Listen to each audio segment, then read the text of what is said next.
Hello, welcome to Wim Hof Crypto. Today I'm going to be talking about stress and the Wim Hof Method, how we can deal with stress, especially if you are a healthcare worker, because it really occurred to me the other day that healthcare workers, their worlds have been flipped upside down. And the stats show that the burnout rate within people working in the healthcare system was very high before COVID-19. It's going to be incredibly high after COVID-19 and during COVID-19. And we have this sad story today of this doctor in New York who actually contracted COVID-19, has actually taken her own life, and she didn't have any mental illnesses or anything like that, or any underlying health issues.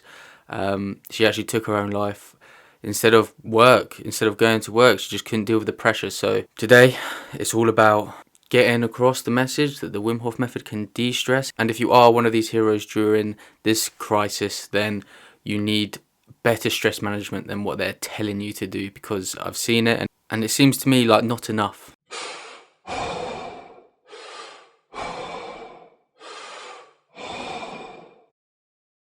To start off this video, we need to know what burnout is. Now, burnout can affect everybody, no matter what job you do. Like for me, myself, if you're in my old job that I was doing before this whole COVID-19 thing came along, I was working 40 to 50 hour work weeks. And although it's not a highly stressful job, in fact, it's a very easy job, the long hours and the long days would really get to you. And that was just a regular job where, honestly, I wasn't really doing much. But burnout can be physical and it can also be mentally. Now, if you take that into a workplace where you have to deal with patients, or if you're a firefighter or someone where you have to deal with people with problems, you have the emotional burden of them as well every day compounding on you, and it adds up. Now, when you work in a hospital, you do long hours. It can be the norm to do 10 plus hours a day, and it's not a job where you just turn up, do what you need to do and leave. You have to turn up, and then you have to deal with people with problems. Some of these people are rude, some of these people are seriously ill, and some of these people will die, and you have to take that home with you. And it can leave you emotionally drained, and it can really affect you outside of work as well. It's also a mental illness that to me doesn't seem like it gets enough recognition, because it's masked in the fact that it's work, and you just put it down to, oh, it's just work, it's just work. But it's not just your work, it's also your emotions, and it's the chemistry in your body that is being affected, and it is depression. That's why in the UK we're seeing large amounts of younger staff in the NHS leaving. Let me show you this clip of this girl talking about her experiences and why she's leaving. When I graduated, I was so excited. I really wanted to do a job where I could make a difference and help people. But I've found, as time has gone by on the wards, things have just got more and more stressful, and we've been under more and more pressure.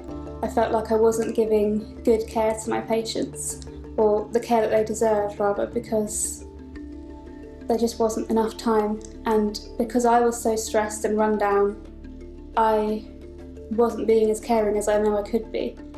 I ended up having a couple of months off sick for stress and depression, and my GP said that she felt the main trigger for me was work. I'm not sure exactly what I'll be doing in the future, but I'm just really sad that I can't be a nurse in the NHS without sacrificing my mental health for it. Now, if you take that and add the added stresses of COVID-19, which this is what really got me thinking, because my mum actually is a nurse, and she's on the front lines now working with patients and going to the hospital. And her work day and her workplace, her working environment has completely changed. These are all added stresses. Obviously, wearing a mask all day, that's going to be hard. You're going to be hard to breathe. It's uncomfortable wearing a mask all day. You'll probably be wet around the mouth. It's just uncomfortable. I think they've managed to get the numbers up on PPE, and we're seeing a good effort from the community bringing in like certain PPE things like goggles from schools and stuff. But at the time when it first kicked off, when COVID was first picking up, there was barely any PPE. There wasn't enough PPE. This is a big talked about subject. And if you're worrying about, oh my God, am I going to get infected? Am I going to bring it home to my family? You might have someone at home who has an immune disorder as well. It's going to really affect your brain chemistry. It's going to affect your stress levels. I had it myself at my own job. I had to leave my job early because I couldn't deal with the stress levels of thinking that I might bring it back to my dad who has an immune disease. Obviously, you got the added stress of thinking that you're going to get infected. You're not normally worried about being infected by patients from some sort of virus like this. A healthcare worker still needs to provide for their family. They still need to get shopping for the elderly, for their parents. A day off isn't really a day off. They are still working, they're still providing for their family and doing things that they need to do.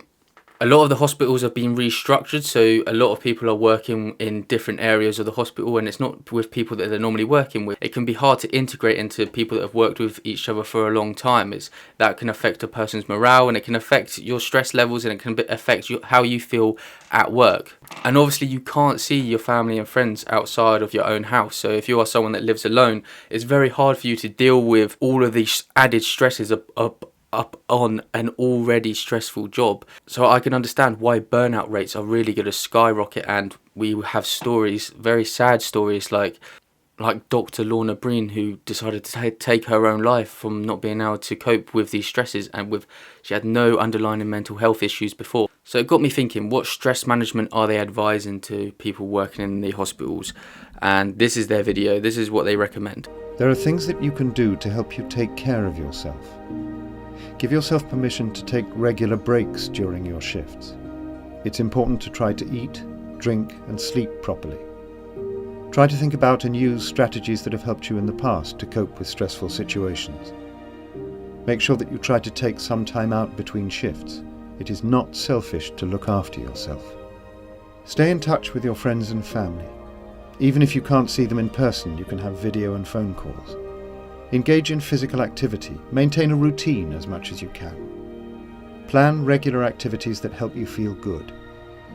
Avoid using unhelpful coping strategies like smoking, alcohol, or other drugs. Try to limit the time you spend watching, reading, or listening to the news. If you feel overwhelmed, know that there are ways to get support.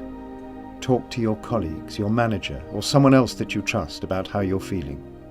You are not alone in this situation. Your colleagues are likely to be experiencing similar things to you, and you can support each other. Be compassionate to yourself and others. It is okay to say you are not okay. Focus on what is in your control.